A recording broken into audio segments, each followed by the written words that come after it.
Еврорадио.FM. Вітаю ўсіх слухачоў Еўрарадыё. У студыі для вас працуе Зміцер Лукашук, і гэта сумесны стрым Еўрарадыё і Е-прамовы, які можна не толькі слухаць, але і глядзець праз акаунты Еўрарадыё у сацыяльных сетках Facebook, Аднакласнікі, ВКонтакте, на канале YouTube. 17-й артыкул Канстытуцыі Рэспублікі Беларусь, у ім замацаваны роўны прававы статус абедзвюх дзяржаўных моў, беларускай і рускай. Але ці на самой справе гэтыя мовы роўныя ў нашай краіне? Чаму адна мова больш роўная за другую? Пра гэта мы сёння і пагаворым з маімі гасцямі ў студыі. Дэпутатам Палаты прадстаўнікоў, старшынёй таварыства беларускай мовы Аленай Анісім і скульптарам, заўзятым барацьбітом за беларускую мову Геннадзем Лойко. Добрый дзень. Добрый дзень. Ну, я думаю, что, спадар Геннадзь, пачнем з жанчыны. Не будзем звяртаць увагі на тое, што дэпутат ці яшчэ, што проста жанчына прыгожая. І, спадарыня Алена, я ведаю, што вы звярталіся з нагоды выкарыстання беларускай мовы ў Саўмін.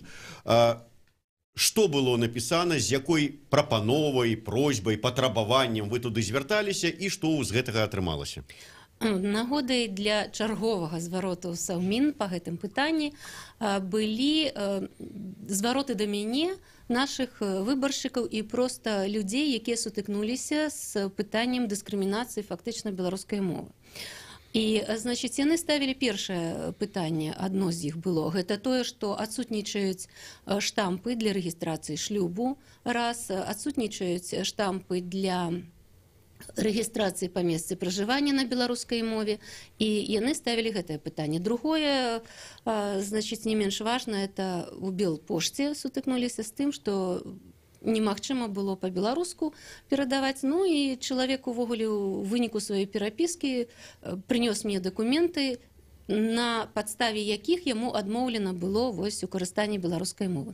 Ну, акрамя таго, мы самі сутыкнуліся падчас рэгістрацыі універсітэта імя Ніла Гілевіча з тым, што нам пасведчанне выдалі на рускай мове. Калі ж я папрасіла памяняць, то зноў жа такі афіцыйна спаслаліся на пастанову Савета міністраў. І ўсё гэта дало падставы мне задаць пытанне Савету міністраў, дакладней прапанаваць ім ўсё ж такі прывесці в адпаведнасць з Канстытуцыяй Рэспублікі Беларусь тыя прававыя акты, на якія спасылаліся іхнія службы. І в адказ на гэта я атрымала ліст з Міністэрства юстыцыі, у якім вельмі падрабязна ўсё распісана і на падставе якога ўжо грамадзяне могуць рэалізаваць сваё права, што датычыць там і штампаў, аб рэгістрацыі і аб шлюбе і так далей. Такім чынам можна сказаць, што вы дамагліся таго, каб штамп аб рэгістрацыі шлюбаў ці рэгістрацыі, прапіскі, скажем так, ставіліся на беларускай мове. Я дамаглася таго, што Міністэрства юстыцыі растлумачыла, што грамадзяне маюць права і маюць магчымасць атрымаць такія штампы. Ну, то, што яны маюць права, гэта прапісана ў Канстытуцыі, але што мы маем на самой справе? Я прыходжу ў пашпартны стол, груба кажучы, кажу, пастаўце мне штамп на беларускай, яны кажуць, а у нас няма такого штампа. Ну, так вось зараз ніхто не мае права вам так адказаць, таму што Міністэрства юстыцыі афіцыйна адказала, што абавязаны вам зрабіць штамп на беларускай мове. Добра, паглядзім. Спадар Геннадзь, вот спадарыню Алену, ну, дакладней, тых людзей, якія да яе звярнуліся, іх непакоіла то, што вот штампа аб шлюбе няма на беларускай мове. У вас сітуацыя, я так разумею, крыху, ну, скажем так, больш пікантная. Вам міліцэйскі пратакол адмовіліся на беларускай мове скласці. Што там было такое? Так, там да пратаколу яшчэ вусна міліцыянт да мяне звяртаўся на расейскай мове. Я сказаў, што калі ласка звяртайцеся да мяне на беларускай мове, той вочы вырачыў, першы раз бачыць такое, і кажа, у нас два языкі. Вось. Дык я тады прымяніў крайнюю меру, скажем так. Ну, не зброю дастаў, а сказаў, што я абсалютна не валодаю другой дзяржаўнай мовай.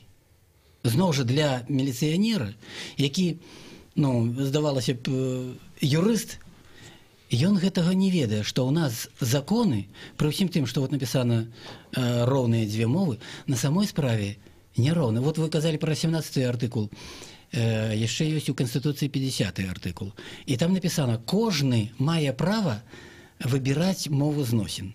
І калі кожны будзе выбіраць, вось так, то ў нас будзе вэрхал некі. Вось. Далей, глыбей у законах падрабязна распісана, хто мае права выбару, а хто не мае гэтага права. Грамадзянін мае права, гэта у 3-м артыкуле закону, напэўна, аб грамадзянстве. Ой, не, у законе аб мовах. У 3-м артыкуле напісана, што грамадзянін мае права выбару аднае мовы з дзяржаўных. А далей вот службоўцы ці работнікі, яны ўжо адным тым, што напісалі заяву, прашу прыняць мяне на працу, ужо гэтым яны адмовілі сабе ў гэтым праве, але далі сабе, самі сябе абавязалі ведаць дзве мовы. Што такое дзве мовы? Гэта значыць у любы момант любую мову. Вось. І я не змог дамагчыся ад міліцыянтаў ні вуснай, ні пісьмовай мовы, ні у беларускай мовы вы маеце так, на ўвазе. беларускай мовы. Так. Мне на суде там адказвалі мне начальнікі, што я павінен быў хадайніцтва напісаць. Я не пісаў хадайніцтва, каб вялі па-расейску. Вось пра гэта забываюць. Нават такое стаўленне ёсць і у кіраўніцтва, што да беларускай мовы ставяцца іначай. Пры ўсім тым, што кажуць, у нас дзве мовы роўныя. Для беларускай мовы нейкія хадайніцтвы, нейкія просьбы павінны быць, нейкія вот такія ультыматумы, як у мяне. Я абсалютна не валодаю другой мовай. Вось. Ну ясна, як тут трэба размаўляць, толькі па-беларуску, на першай дзяржаўнай мове. Ну, сапраўды, я прыгадваю ўжо не раз, вот мы з Аленай, спадарняй Аленай гаварылі на гэтую тэму, калі у нас было інтэрв'ю з Александром Лукашенко, я прапанаваў яму весці інтэрв'ю па-беларуску, адказваць яму, бо ведаю, што ён валодае беларускай мовай. Ён сказаў, я не хочу пакрыўдзіць тых грамадзян Беларусі, якія беларускую мову не разумеюць. То есть, вот працягваючы вашу так тэзу, как бы пра тое, што ён, не адказваючы па-беларуску, пакрыўдзіў тых грамадзян Беларусі, якія ведаюць беларускую мову, неяк так вот кіраўнік не падумаў, атрымліваецца. Спадарня Алена, мне вот іншае. Вот ёсць у нас, як вы толькі што сказалі, роўнасць моў і права выбіраць. Вот я на гэтай мове ці на гэтай мове, і калі, скажем, чыноўнікі да яго, вот чаму вы не адказваеце па-беларуску, ён кажа, а у нас роўнасць моў. Так чамусьці у нас вот роўнасць моў гэта ідзе менавіта на карысць рускай мовы. То есть у меня есть право отвечать по-русски, а не гучыць такога, а у меня есть право адказваць вам не по-руску, а по-беларуску. Вот эта роўнасць, вот, то есть на карысць гэта двухмоўе і роўнасць моў чамусьці грае на карысць рускай мовы. Ну, я б сказала тут, што значную ролю адыгрывае чалавечы фактар. Бо калі чалавек адказна ставіцца да сваёй пасады, разумее, што ён, калі гэта дзяржаўны служачы, так, што ён адказны за тое, каб правапарадак, каб законы выконваліся ў Рэспубліцы Беларусь, то ён, безумоўна, будзе працаваць над сабой і удасканальваць веданне абедзвюх дзяржаўных моў, каб у любы момант, калі да яго звяртаюцца, адпавядаць менавіта пасадзе службоўцы, таму што гэта запісана, што кіраўнік абавязаны валодаць абедзвюма дзяржаўнымі мовамі у тых межах, якія абавязвае яго службовае становішча. Спадар Геннадзь, ўсё ж таки вот вы не пакінулі справу вот гэтую з міліцыянтам, так, вот вы уже так словам абмовіліся, але больш падрабязна. То есть вы ўсё ж таки вырашылі праз суд дамагчыся свайго права, каб міліцыянты з вами размаўлялі ці там пісалі нейкія там паперы па-беларуску. Але вот я так разумею, што такога гісторыі перамогі, як у выпадку са спадарняй Аленай і Саветам міністраў, у вас не атрымалася. Так, я гэты суд не выйграў. Вось. Ён вот учора якраз скончыўся, трэцяе паседжанне. Тым не менш, былі 3 паседжанні, і я змог выгаварыцца крыху. Вось, і суддзя вёў все 3 паседжанні па-беларуску. Ну, я так разумею, што вы дамагліся, каб ён перайшоў на беларускую мову. Так, і даволі добра ў яго атрымлівалася. Да таго ж я... Можа, у яго быў культурны шок, там, ці стрэс нейкі пасля гэтага. Не заўважылі? Не ведаю, не. Вельмі добра, прыязна ставіўся, і мне такое было ўражанне, што магчыма, што ён на маім баку. Так, а што ж такое? Вот прыязна ставіцца, а вырак не на вашу карысць. Так, там ёсць, была зачэпка, што трэба было стаць на бок міліцыянераў, і ён так заняў гэты бок. Знайшлася нейкая юрыдычная такая Пра гэта падстава. я яшчэ паразмаўляю з адвакатам і працягнем барацьбу гэту. Вось. Але ўсё роўна гэты працэс таксама... Тут ён каштоўны тым, што я на калідоры з тым жа капітанам міліцыі паразмаўляў, так? Вось, паказаў яму нашу кніжку «Абаронім мову». Вось. Паказаў артыкулы, якія яны, юрысты, не ведалі. Тут спасылка на 51 артыкул заканадаўства беларускага, дзе паўсюль беларуская мова абараняецца. Вось. І ось, ну, я не ведаю, іначай, напэўна, не напішаш гэты артыкул. Там напісана, у кожным артыкуле напісана беларуская і руская, альбо беларуская або руская, так? Пастаянна гэта 2 мовы. Таму міліцыянты, начальнікі вот мне адказвалі, па-беларуску адказвалі, так? Значыць, валодаюць мовай. Это 18 артыкул іх так прымушае. Вось. І яны пішуць, што вось паводле артыкула 2.11 такого-то закону беларуская мова дазволена. Паводле такого артыкулу 2 там закону аб мовах беларуская мова дазволена. Значыць, мы вам беларускую мову адмаўляем. Лагічна, да? У двукурсі. Вось, так што як хто гэта зразумее, так? Ой, дакладней, там дакладна распісана, як все трэба разумець. Міліцыянеры павінны ведаць 2 мовы. Але размаўляць з вамі не абавязаныя на ёй? Не. Гэта вынікае просто само сабой вынікае. Калі я валодаю толькі адной мовай, я яе выбіраю, грамадзянін, то, адпаведна, міліцыянт павінен гаварыць на маёй мове. Вось. А яшчэ добра было, я схадзіў у выканкам, таксама, вот пра чалавечы фактар. Таксама сустрэў, на прыём прыйшоў да аднай начальніцы, вось, і яна мне кажа, з вамі будзем размаўляць па-беларуску? Я кажу, ну, вядома ж, так, і цудоўна пагаварылі. Але перада мной яшчэ быў наведнік, міліцыянт нейкі, кажу, а чаму вы з ім не гаворыце па-беларуску, так? Вы ж валодаеце выдатна беларускай мовай. Гаварыце і з ім, так? Вось, а то вы ставіцеся да яго, як да якога дэбіла, што ён не зразумее беларускую мову. Разумееце? Вось, ёй гэта спадабалася, такі паварот, і... Напэўна, яна паправіцца. Зменіць сваё стаўленне. Будзе часцей прапановаць размаўляць па-беларуску з наведнікамі. Мы перарвемся на невялічкую паўзу. Я нагадаю, што гэта сумесны стрым Еўрарадыё і Е-прамовы. Мае госці Алена Анісім і Геннадзь Лойка. І мы гаворым пра роўнасць 2 дзяржаўных моў у Беларусі. Ці існуе яна? Дзякуй, слухайце, вяртаемся праз 3 хвіліны.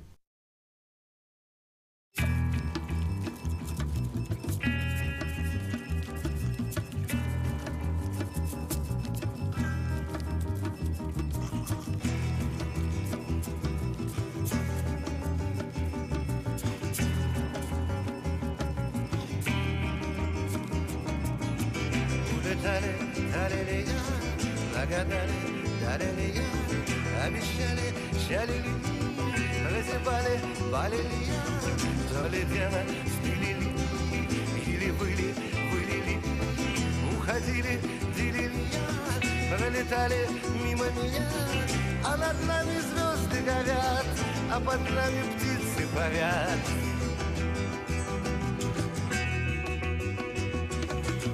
А над нами звезды горят, а под нами птицы парят.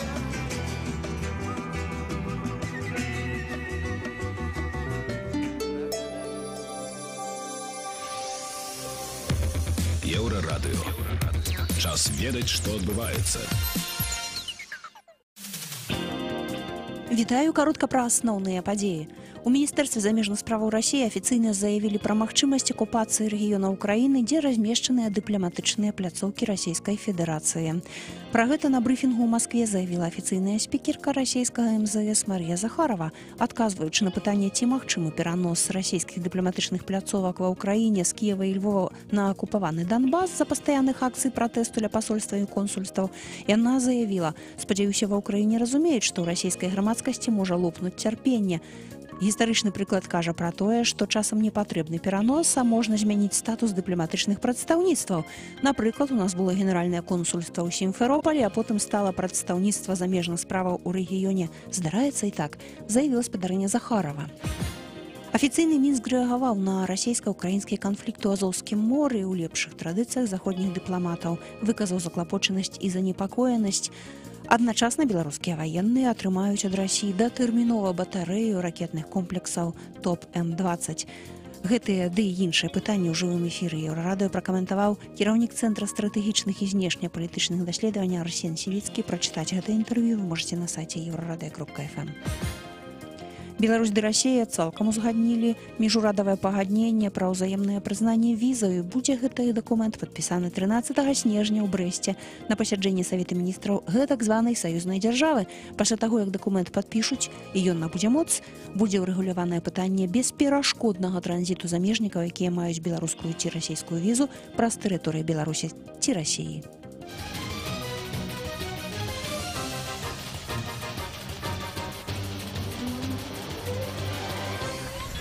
Еўрарадыё.фм. Вітаю ўсіх слухачоў Еўрарадыё. У студыі для вас працуе Зміцер Лукашук. Гэта сумесны стрым Еўрарадыё і Е-прамовы. Мае сённяшнія госці — дэпутат Палаты прадстаўнікоў Алена Анісім і скульптар Геннадзь Лойка. Абмяркоўваем так званую роўнасць двух дзяржаўных моў у Беларусі. Ну вось мы у першай частцы нашай размовы абмеркавалі, казалі пра зварот спадарыні Алены ў Саўмін, якая патрабавала ўсё ж такі, каб права наша на штампы па-беларуску ў пашпарце, там аб шлюбе былі па-беларуску таксама, а то яны зараз толькі па-расейску. Спадар Геннадзь праз суд дамагаўся свайго права, каб міліцыянты звярталіся да яго па-беларуску. Маем прыклады таго, як, скажем, актывіст, ці, скажем так, моўны, як яго называюць яшчэ, моўны інспектар Случак таксама прыцягвае там да адказнасці тых, хто абразліва выказваецца там пра беларускую мову і так далей. Мне просто вот цікава, калі вот людзей праз суд ці праз нейкае іншае такія вось патрабаванні на ўзроўні, я не ведаю, нейкага там такого пагрозы, пакарання, прыцягваць, там, спрабаваць, каб яны да беларускай мовы звярталіся. Гэта працуе на карысць мове, ці ўсё ж такі супраць таго? Людзей, можа быць, наадварот неяк так адварочвае ад яе. Вот, спадарыня Алена, ваше меркаванне. Ну, маё меркаванне, што, канешне, застрашванне, запалохванне у той сітуацыі, калі ў нас усё грамадства ўжо і так застрашанае, запалоханае, гэта не самы лепшы варыянт, але калі іншых варыянтаў няма, то і гэта мае права быць.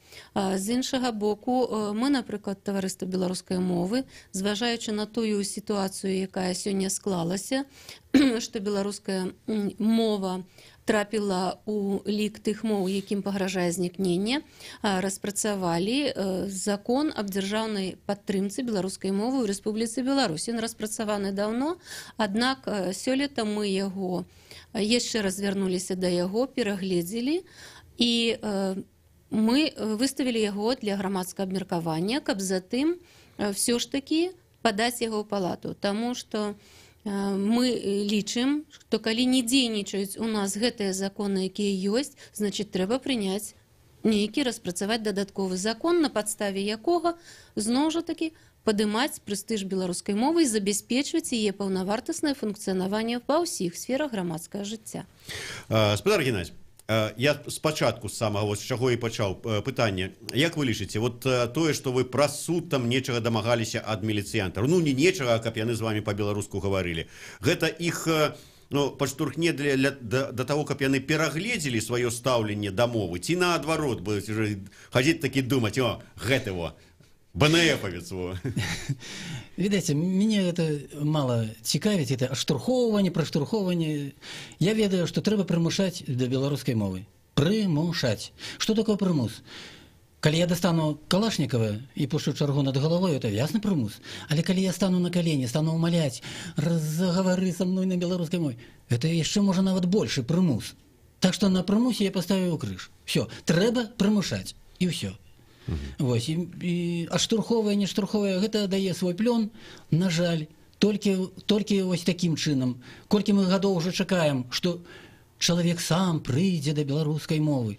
Пакуль гэта ён не пачуе гэту праблему, ён пра гэта не задумаецца. Ну, тут трэба яшчэ, напэўна, зрабіць такую маленькую рэмарку, што лічыць прымусам. Калі чалавеку проста казаць, што ёсць закон, на падставе якога мы патрабуем выканання, рашэння, адкрыцця там беларускамоўных дзіцячых садкоў, ці групы ў садках, тое, чаго мы дамагаемся гэта законна, а той, хто гэтаму перашкаджае, ён паступае антызаконна. Вось на гэта трэба ўвесь час рабіць акцэнт, што гэта не столькі прымус, як гвалт. Гэта проста выкананне закона. Разумна, нармальна, так як прынята ва ўсім свеце.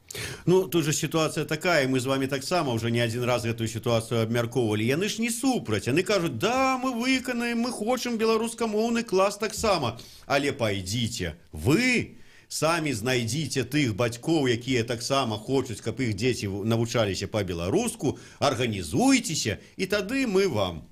І не толькі гэта, часам яны гэта ігнаруюць, як мы бачылі на прыкладзе адкрыцця беларускамоўных груп рознаўзроставых у першамайскім раёне горада Мінска. Тут нават і суд ім адмовіў у прыняцці скаргі на дзеянні службовых асобаў. Таму, як кажуць, калі не хочуць выконваць заканадаўства, калі не хочуць, як кажуць, супярэчыць Канстытуцыі, ну, абавязаны рабіць, але не робіць. І вось тут узнікае пытанне адпаведнасці, па-першае, іх службовай пасадзе, калі яны не выконваюць, і, па-другое, аб змене ўсё ж такі дзяржаўнай палітыкі у адносінах да дзяржаўнай беларускай мовы, да грамадзян, якія карыстаюцца беларускай мовы. Таму маё адназначнае такое вось як бы рашэнне ці мая выснова, нам трэба рабіць усё, каб і наша інфармацыйная прастора, каб наша адукацыйная сфера і ўсе астатнія працавалі, улічваючы дзяржаўнасць беларускай мовы. Да гэтага падштурхоўваць, прымушаць, прапаноўваць, але рухацца в адным накірунку. Ну вось бачыце, вы самі сказалі, што нават ведаюць, што ёсць такі закон, парушаюць закон, то можа быць проста не баяцца. Вот ведаюць, што гэты, калі я моўны закон парушу, мне нічога за гэта не будзе. Вот парушаю нешта там іншае і, конечно, атрымаю па шапке. Можа, тут, як правильно сказаў спадар Генік, там надо аўтаматную чаргу над галавой.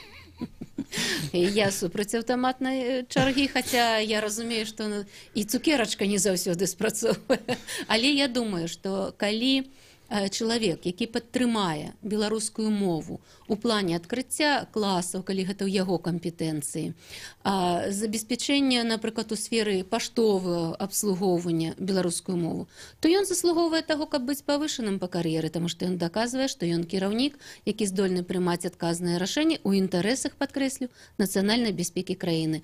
Таму што паўнавартаснае функцыянаванне дзяржаўнай беларускай мовы, асабліва ў сённяшніх умовах, это ёсць вельмі важны складнік нацыянальнай бяспекі. Спадар Геннадзій, вот мне ўсё ж таки цікава, вот як вы самі для сябе ацэньваеце вынік вашего, так сказать, судовай практыкі? Як вот зараз міліцыянты будуць? Вот яны задумаюцца, сапраўды, можа, а чаму б і не па-беларуску? Ці яны там задумаюцца хаця б, во гэты во ідзе, з ім буду лепей па-беларуску, бо ізноў суд пацягне. Ці, наадварот, там будуць хадзіць так? Не, яны ўмацаваліся ў сваёй пазіцыі, я так думаю. суд іх падтрымаў. Рускамоўнай Так, пазіцыі. рускамоўнай, так. Пакуль што замацаваліся. Вось. Так можа ваш суд гэта падштурхнуў іх да такого Не. умацавання? Не, яны стаяць на гэтай пазіцыі, яны проста падмацоўвае пройгрыш мой. Просто падмацоўвае іхнюю пазіцыю. Нічога, ўсё зменіцца. Вось. Самае галоўнае, я думаю, вось як таварыства беларускай мовы выступіла з ініцыятывай у заканадаўстве падтрымаць менавіта беларускую мову, вось так вось трэба паказваць, што ў нас мовы няроўныя, што няма ў нас роўнасці. І да беларускай мовы павінны быць больш увагі. Вось. А вось тая два языкі, так, які пастаянна гавораць, вот яны якраз і тармозяць. Да, то есть не дзве мовы, а два языкі менавіта. Так. Ёсць жа розніца. Так. Калі дырэктар гімназіі нумар 4 не прызнае, што ёсць праблема, так? Што ў яго адсутнічае беларуская мова, так? Што ён кажа, у нас два языкі і ўсё такое, так? Што ўсё добра і цудоўна. То ён не стане рашаць гэту праблему. А нам трэба абвастрыць і сказаць, што праблема ёсць, што мовы няроўныя. Вось. І скіраваць усю дзейнасць дзеля беларускай мовы. Спадарыня Алена, вы сказали про вот проект закона об дзяржаўнай падтрымцы беларускай мовы. Некалькі, можа быць, таких вот асноўных тэзаў з гэтага проекта закона. Вот што там прапісана, вот што трэба по законе трэба зрабіць, каб вот была нейкая там падтрымка ці ўмацаванне, кажа спадар Геннадзь, беларускай мовы? Ну, тут вельмі шмат артыкулаў, і яны все як бы засяроджаны на тым, каб змяніць якраз таки дзяржаўную моўную палітыку ў дачыненні да беларускай мовы, спрыяць яе пашырэнню ў сферы адукацыі. Найперш, таму што мы разумеем, што сітуацыя з кожным новым пакаленнем яна змяняецца. І калі мы, скажем, не звяртаем увагу на адукацыю, то мы заўтра атрымаем тое, што будзе значна горшым яшчэ, чым сёння. Вось. І, канешне, тут вельмі шмат удзяляецца увагі таму, як кантраляваць, што любое рашэнне, якое прынятае, яно павінна быць забяспечана, у тым ліку і кантролем за выкананнем. Бо калі не будзе выканана прынятае рашэнне, значыць, нічога не працуе, ніякія законы. Канешне, гэты проект закона, як некаторыя выказаліся, дастаткова радыкальны, але тым не менш, у ім прапісана і каб візуальнае аблічча нашых гарадоў адпавядала беларускай мове. Адным словам, каб беларуская мова прысутнічала ва ўсіх сферах нашага жыцця. На гэта накіраваны проект закона. На сёння які статус у вот гэтага дакумента? Вы хаця б яго перадалі там у камісію там ці вот, дзе ён зараз? Значыць, на пачатку я ўжо сказала, што зараз гэты праект закона праходзіць грамадскае абмеркаванне. Затым мы з улікам тых юрыдычных ацэнак і проста прапаноў грамадзян, заўваг іх да нашага законапраекта папраўляем, уносім на Раду таварыства беларускай мовы, ухваляем і затым ідзем ужо па працэдуры унясення ў палату прадстаўнікоў. Все тое, што неабходна юрыдычна падмацаваць, фінансавыя разлікі там і так далей і таму падобнае, для таго, каб ён быў не проста прапанаваны і яго адфутболілі, але каб ён прайшоў усю працэдуру, якую праходзяць законапраекты. Са свайго боку хочу сказаць, што я планую, каб кожны дэпутат нашай палаты прадстаўнікоў атрымаў экземпляр гэтага праекта закона і каб да таго, як ён паступіць у палату, ужо яны ведалі, пра што ідзе гаворка. Якая адказнасць іх чакае ў выпадку парушэння гэтага закона? Якая адказнасць? Зацікаўленасць.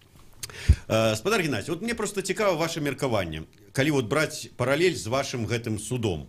Вот, да прыкладу, чарговы суд, чарговы міліцыянт адмовіўся з вами гаварыць па-беларуску. У вас ёсць апроч канстытуцыі, апроч закона аб мовах, яшчэ і вось гэты прыняты дэпутатамі палаты прадстаўнікоў, вот ужо закон. Як вы думаеце, і вы яшчэ і яго кладзеце ў дадатак там на стол. Як вы думаеце, у такой сітуацыі выйгралі б суд ці не? Не ведаю, як ці выйгралі б, так? Але гэта добра дапаўненне да законаў.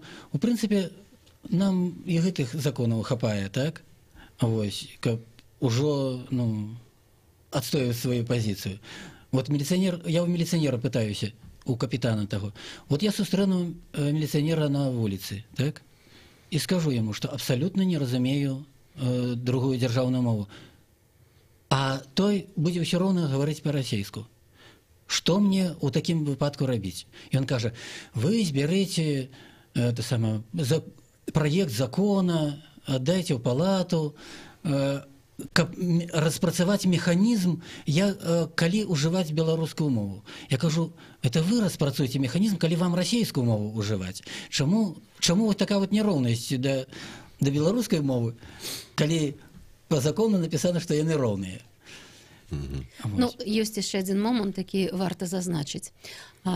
Улада павінна разумець, дзяржаўныя органы улады павінны разумець, што калі яны звяртаюцца да людзей на мове свайго народа, это выклікае большы давер. Асабліва, калі гэта пазітыўны зварот. А вы ведаеце, што вам скажуць у адказ? А вон там 80 ці нават 90% гавораць па-расейску, а тыя, хто гаворыць па-беларуску, яны расейскую разумеюць.